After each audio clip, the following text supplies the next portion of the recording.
Happy New Year everyone, it's 2024 and Moxfield is telling me that I have 25 commander decks. So that is way too many. I don't need so many, I don't want so many. So I've taken them all out. So they are all here on my table. We have a bunch of decks here. We have Atraxa, bunch of decks in this dungeon. These are the quintessential commander deck boxes that were designed to fit in the dungeon. And then we have a bunch of other decks inside these quiver cases and another one here. So yeah, that is way too many decks. I want to cut it down to between 15 to 18 decks, which is still a lot, but it's better than 25. So I'm going to go through each of the decks. I'm going to try and keep it short, maybe spend half a minute to 1 minute talking about each deck, what I like about it, what I don't like about it. And then we're going to do a ranking on this mat. So we're going to try and put my favorite commander all the way down to my least favorite commander. And then, leave a comment down below. Let me know which decks you think I should keep, which decks I should take apart. So yeah, let's go through them one by one. I'm just going to follow the order that they're in on Moxfield. So the first one is Mono Black Aclazotz from Lost Caverns of Ixalan. And obviously this is a pretty new one. I think I've played with it twice. And I enjoy it. I like the idea of just making people discard. And Aclazotz of course has built-in protection as well. If it dies, it becomes a land. And then it has built-in card draw as well. So if they can't discard, then I get to draw cards. So the reason why I like this is because I used to play 8-Rec in Modern, which is a discard archetype, making my opponents discard their cards. And this is basically the commander version of that. It plays some strong cards, there's Turgid, there's Tiny Bones inside, but also a lot of classic 8-Rec stuff like Shrieking Affliction, and Liliana is in there as well. So I enjoy it, but I think I have to play with it a bit more to really figure out where I'm going with it. And we're just gonna start with Aclazotz right in the middle, and then other commanders will go, if I like it better, it's gonna be here. If I like it less, they're gonna be here. So moving on, it's Arahbo. And we have Arahbo in this Secret Lair art, one of my favorites I think. And this is very simple, it's just a cat, creature type matters deck. Eminence is obviously broken, giving my cats +3, well, 1 cat. And the idea is that play good cats, make them big, give them trample and attack. A very simple, very linear game plan. This was built with my wife because we have 2 cats, we have a white cat and a black cat. So this one represents the white cat. And I've played with it maybe 2 or 3 times. It's very simple, very straightforward. Nothing too exciting besides the fact that they're all cats. So I'm just going to put it below Aclazotz for now. I do have a lot of these, creature type matters decks. So this is to me just another one. And next we have Atraxa. As you can tell, I do like this Ultimate Guard boulders quite a lot. So most of my decks are in this clear boulders so that I can see what's inside. And this one has a dice tray because this is a counters matters deck. So if you look through the deck list, it's everything pretty much. He just cares about counters in some way or another, whether it's putting counters, moving counters, removing counters, using counters for value. This deck was actually based off Gabriel's Jodah Myojin build. So he had this deck where he was cheating in the big Myojins and then doubling their counters and then removing multiple counters from them to get extra value. Alright, I will cast Myojin of Roaring Blade. Here we go again. Here we go again. Myojin of Grim Betrayal. Myojin of Towering Might. Alright, Myojin of Cleansing Fire. Really? It's all of them. All the Myojins. It's all of them. Myojin of Life's Web. Oh, now there's more. I cast Planar White Celebration. Oh, really? Wow. Right. Okay, so you proliferate 4 times? 4 times. Very good. Very good. Alright. How do we die? So I just thought Atraxa was a better commander for that. This is also from a Secret Lair, New Capenna. The downside of this is that Atraxa doesn't have red, so I can't play the red Myojins. So if there's a 5-color counters matters commander, I'll probably switch it to that. But for now, it's just 4 colors. Trying to get the Myojins out using a lot of interesting counter matters, ramp counter matters, card draw to get there. And then of course proliferating with Atraxa. I have a lot of fun with it. I'm going to put it above Aclazotz for now. And next up we have Etali. This is Etali Primal Storm, and this is of course my tribute to Matthew. Matthew is pretty much the Etali spokesperson of Singapore right now. So this was originally based on his exact list, which was a few years ago, and by now his list has changed, my list has changed. But the game plan I think remains pretty simple. It is ramp into Etali, give it haste, protect it, and then attack with Etali and see what you get of your opponent's decks. So very simple, linear game plan, get extra combats as well, so you try and trigger Etali as much as you can. Basically, it's Etali, people know what it is. I'm going to put it above Aclazotz. The downside of this is that people do know how powerful Etali is, so if they just keep killing Etali, then you basically don't do anything the whole game. But moving on to a 5-color deck, this is Jared Carthalion. This is of course a precon from Dominaria, and it's pretty much just about making Kavus and making big Kavus and making other multicolored creatures big and then attacking for a lot of damage. But mostly Kavus because they have trample. And the idea is that you just get to play with a lot of big flashy spells, very high value spells. It's kind of my low powered deck because I tend to take this out when I play against people who are new to the game or who don't play a lot. Because Jared as a Planeswalker, he's kind of a centerpiece of this deck and he dies very easily. It's a 5 mana Planeswalker as well, so it's just not very powerful. But the fun thing you can do with Jared is putting Luxior on him. So Luxior turns Jared into a creature, and then Luxior also cares about counters. Jared also cares about counters. So I think that's a very cool interaction. But yeah, just a low-powered 5-color deck, and I do think it's just going to be here in between Aclazotz and Arahbo. And next is another 5-color deck. It is Jodah. So Jodah, the Unifier, and this is Legendary Matters. So Jodah, super powerful, pumps all my legendary creatures, makes them huge, and then it has Legendary Cascade. So you cast a legendary spell, you get a free legendary spell, which is insane. It's just broken. It's super fun because you don't know what you're gonna get. So the deck is full of legendary creatures, especially creatures that can protect my board because my board is gonna be huge. It also plays a bunch of legendary lands and legendary sorceries, so you can hit the sorceries when you Legendary Cascade. This deck is pretty much playing with a lot of powerful cards that have big flashy effects, and I think that's fun. I think that epitomizes Commander very well. It's one of my favorite decks. I'm going to put it all the way on top for now. And then we move on to my first and my only colorless deck. This is Karn from March of the Machine Aftermath, with 2 different commander arts because both of them are super cool. But this one is cooler because the deck name is called Karn Swords. And if you look in the art, you can see he's like melting all the swords. So I've always wanted a commander that could play all the swords, swords of X and Ys, into one single deck with no downside. So obviously you need a colorless commander for that. And Karn is that commander, and it's also very strong. Like the second paragraph where you add 1 mana for each artifact you control, that's just free mana every turn. So the deck is filled with ways to make artifacts, filled with cheap artifacts, and then mana sinks to use all this mana, and obviously all the swords. And I'm gonna put it above Etali.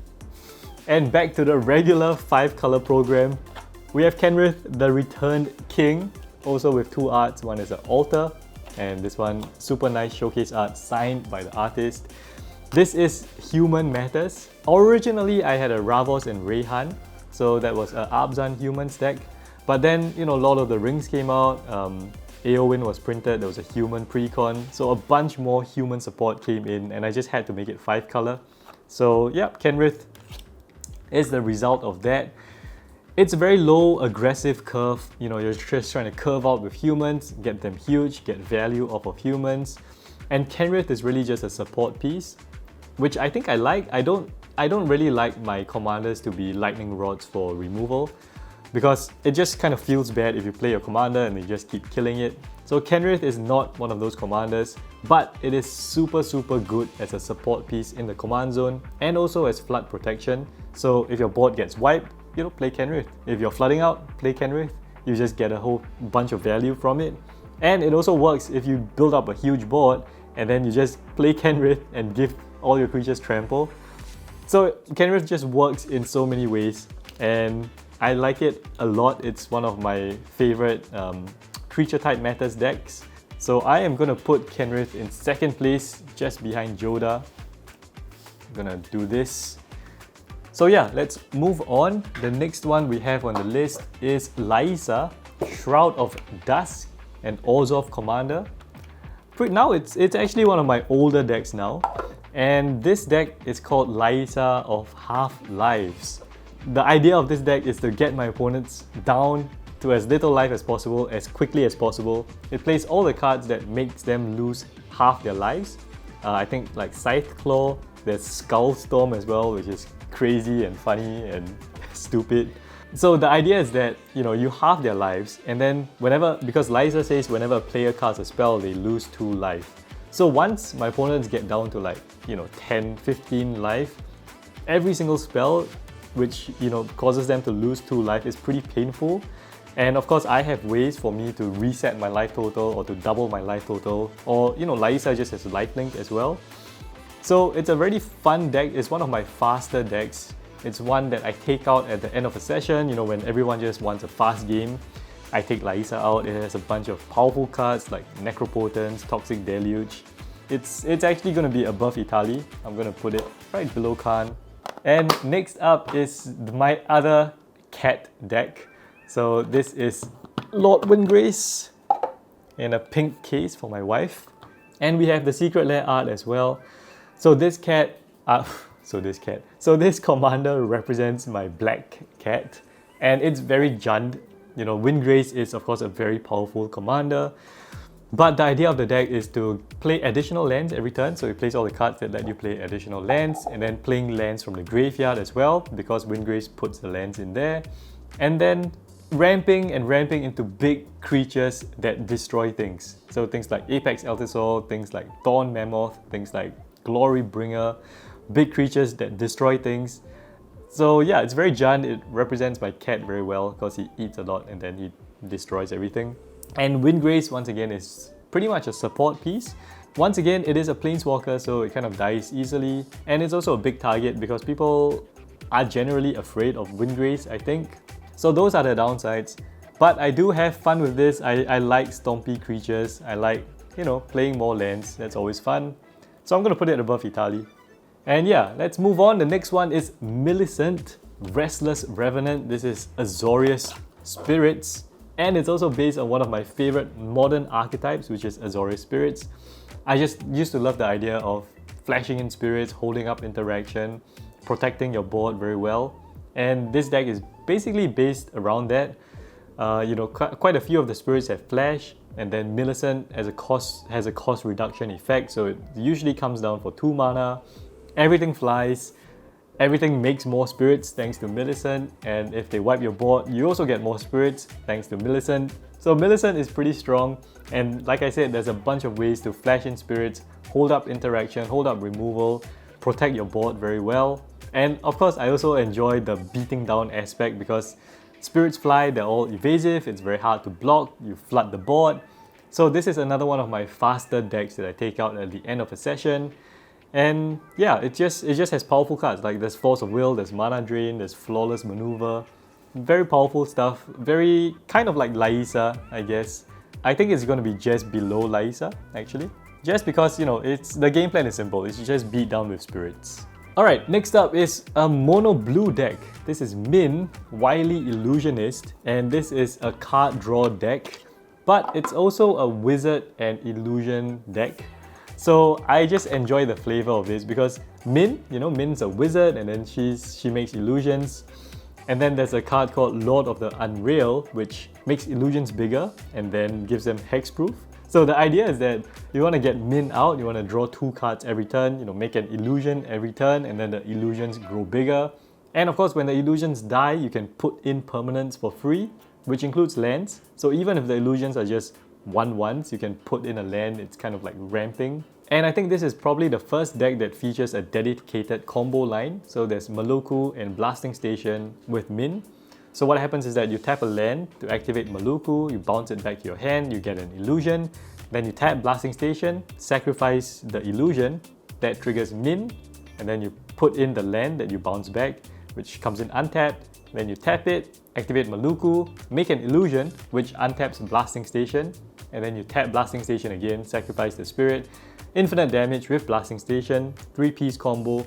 What I like about it is that the combo pieces by themselves are pretty good in the deck. They don't need each other to be good, because Maluku makes illusions, which is what you want, and then Blasting Station sacrifices illusions, which also is what you want. And this is the white cat. Jenny, say hi. Hello. Okay, bye. Alright, he messed up the board. Yeah, so Minn is one of these commanders that is commander-centric, I would say. So a lot of the deck doesn't really get going if Minn is not out. So that's one of the downsides. I think I would put this here in between Etali and Windgrace. And alright, we are pretty much halfway through. The next one is my Boros deck, which is Neyali. So this started out as an idea for me to do a combo deck, basically a Kiki Jiki deck, having Kiki Jiki, making copies of Combat Celebrant, Village Bellringer, just making token copies of powerful things. But I didn't enjoy that, so it turned into a more traditional go wide Boros attack with tokens. They all have double strike, pretty strong. But I played it a bunch of times. I didn't really enjoy it, so I don't know what to do with this deck. It's probably the first one on the chopping block. I might turn it into an Othari deck and see how that goes. But yeah, nothing much to say about this one. It's just gonna be in last place for now. But let's move on. Next is O-Kagachi, Vengeful Kami, and this is my revenge deck. So this is my you better not attack me deck. And it's epitomized by O-Kagachi because if you do combat damage to me, then O-Kagachi is going to come down and destroy your board. Well, destroy one of your things. So this actually evolved from my Queen Marquesa deck, which was a combat politics deck. And it basically went 5 color because there was a lot more support. So it's filled with incentives for my opponents to attack each other, things like Edric, things like Karazika, for example. And of course, making it detrimental for them to attack me. So, there's some stacks effects, Collective Restraint, there's Windborn Muse, but there's also things like Isperia, so if they attack me, then I get to draw cards. So how this normally plays out is that I play a bunch of random enchantments and stuff, and everyone gets to draw a bunch of cards, because obviously everything benefits me as well. So if they attack my opponents, I also usually get to draw cards or make mana. So everyone has a lot of cards, a lot of mana, but all my opponents' life totals get pretty low very quickly. And yeah, I just sit there and watch them attack each other, and it's fun. I have a lot of fun with this deck. I think it's actually gonna be my first place deck for now.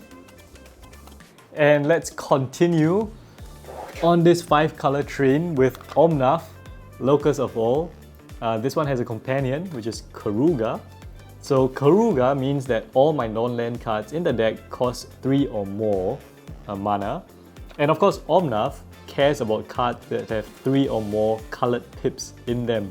So that means that first of all, it's a pretty slow deck. Second of all, it means that a lot of the cards cost a lot of mana. But Omnath gives me mana, lets me store my mana, so that's usually fine. This to me is the epitome of greedy decks. Everything in this deck just gives more mana, gets me more cards, and it's all about getting value, snowballing it into more value, and then finding more value in order to get more value. So just a pure value deck, pure greed. It's one of my favorite decks, I think, of 2023, and I just have a lot of fun with it. I think what's interesting is that things like this, like split cards, so split cards count, they cost 3 or more, and then they also have 3 colored pips in them, so they satisfy both criteria basically, and it just gives it even more value because it's basically 2 spells in one. So I think Omnath is actually gonna go in second place right now. So I'm gonna put Omnath just below O-Kagachi, and we have to rearrange this. Okay, next up is a deck that I've always wanted to build since Pirates came out, and I finally built it this year. It's Beckett Brass, And I played it, I think 2 or 3 times, and I just didn't enjoy it. I think it's because Beckett Brass is also one of those commanders that people just tend to remove immediately. So it just dies, it just keeps dying. And it's just, yeah, it just becomes like a Pirate Matters deck. I don't know, maybe I need to play with it more, but at the same time, I'm also more interested in the new Dawn Andress, which cares about stealing things. So moving away from, you know, the creature type Matters into just more of a Grixis theft deck. So yeah, nothing much to say about this once again. It's going to be at the bottom with Neyali. These two are probably the ones that I'm already planning to get rid of or to change them into something else. And next up is one of my favorite decks and one of my earliest decks. It is Queen Marquesa. Long may she reign, with a Monarch token behind. And yeah, it's just combat. Well, it started out as a combat politics deck, but I've since made O-Kagachi into my combat politics deck. So Queen Marquesa is now a forced combat deck. So instead of incentivizing people to attack my opponents, I force them to do that, either by goading them or, you know, their big like insurrection, like just taking their creatures and attacking with their creatures. So I think the flavor is there, you know, she's commanding your creatures as her army. And of course, the idea is to kind of protect the monarch. There's this layer above just attacking, you know, goading creatures, getting value off of that, you know, having the monarch, trying to protect the monarch, you're trying to play a mini game all by yourself. So I am gonna put Queen Marquesa, I think in there. Yep, just below Jodah. And next up is my mono green deck. It's Raxa, Patient Professor. So this deck cares about vanilla creatures, and if you have noticed from recent sets, Wizards has stopped making vanilla creatures. So I don't know if this deck can get better, but it's basically vanilla creatures, pretty aggressive as well, starting on turn 0, turn 1, you know, Memnite, Ice Hide Golem, all the way to like Gigantosaurus. Big vanilla creatures. Raxa makes them bigger. Raxa makes it such that you can't prevent the damage done by them. And of course, Raxa brings them back from the graveyard. But it has a few interesting sub-themes in it. First of all is that I'm trying to make my creatures as powerful as possible. So the Raxa already pumps them, and then I have things that double their power, like, you know, Unnatural Growth and Zopendrel, things that pump my creatures as well. And it plays a lot of fogs. And it plays very conditional fogs. So it plays fogs that specifically protect my creatures. So for example, you know, Obscuring Haze is the best one. And yeah, just a bunch of other fogs like that just protect my creatures so that when they block, my creatures don't take damage. And I think the most interesting card in this deck is Bubble Matrix, which basically prevents all damage done to creatures so that I can still assign their damage to the player. So yeah, I actually have a lot of fun with this one. I think it's also in that category of fast decks because it is pretty aggressive. It just gets on board with a lot of power and just attacks and you can't even block. So people tend to die very quickly with this deck. It's going to be here, just below Lord Windgrace. Okay, so next up we have CDC, the Brood Tyrant. And this is a deck that I actually built quite recently because I wanted a low-powered deck. I don't know why, maybe I didn't like Jared, but I wanted another low-powered deck. And this one plays Umori as the companion. So CDC and Umori, and it's called 60 creatures. So the deck only has 60 creatures and 40 lands. Very simple. With a strong emphasis on self-mill and graveyard recursion. So I'm trying to get CDC out and then mill myself to make a zombie, basically, every turn. And then use that zombies for value, whether it's to sacrifice and bring stuff back, or yeah, just to attack with zombies, basically. Honestly, I don't get to play with this deck a lot. I don't take it out a lot. So I think it's just gonna be like a Jared kind of deck. Maybe slightly below Jared. And next up, we have this gigantic box. This is a really old Ultra Pro box because I have to store these gigantic magic cards, which are dungeons. This is my Tazri 5-color Beacon of Unity, and this deck cares about 3 things: dungeoning, party, and gates. So it's called Dungeon Party at Baldur's Gate or something like that. Of course, you know, Maze's End is a win con in this deck, but so is just, you know, going through all the dungeons and getting value. Once again, you know, I love getting value. And Tazri is just, like Kenrith, a support piece in the deck. Comes down, finds creatures, you know, kind of draws cards. It's a 4/6 blocker. It costs less as well, so it could come down for 1 mana. So yeah, honestly, this is one of the decks that I've had the most fun with. It's also a very greedy, value-oriented deck. There's just a lot of fun things you can do with gates, with different party members. You get effects, bonuses as you build a party. And then dungeoning, free value. So this is gonna go above Kenrith as well, I think. And yeah, it's just another value deck that really I don't dislike anything about it. It's really fun. And next up is my first ever commander deck. It is Tuvasa, the Sunlit, the Enchantress. And it's my first commander deck, and it's still one of my favorite. I just think that, you know, band colors, you've got green, white and blue. So green, you've got big stompy creatures. White, you have removal, you have protection. Blue, you have interaction, you know, more protection, more card draw. So honestly, it just has everything you need. And Tuvasa draws cards, Tuvasa gets big. Tuvasa means that every enchantment I play basically does 3 things. Because the enchantment, like something like land tax, right? It comes in, it pumps Tuvasa up. If it's the first enchantment spell, I draw a card. And then, of course, it does its own land tax thing, which is find basic lands. So each enchantment does 3 things. It's so much of value. And I particularly enjoy it because Tuvasa is kind of like a Voltron style commander, but not really, you know, attaching things to Tuvasa. There are some auras, of course, but it's not like just slamming things onto Tuvasa. Each enchantment does its own thing while also pumping up Tuvasa. So somehow I just enjoy that playstyle a lot. This deck wins a lot through commander damage. Honestly, there's nothing I dislike about this deck as well. So I'm gonna put it above Atraxa. And yeah, let's move on to the last 4 decks. The next one is my Dragon deck. And again, another one of my favorite commanders. I feel like I've been saying this a lot. I have so many favorite commanders. I've had this deck for a long time as well. And this is, of course, the Secret Lair Dragon, signed by Justine Jones. I think the best Dragon art. You know what it does? Dragon reduces the cost of my dragons, get to draw cards, put something in for free. Super strong.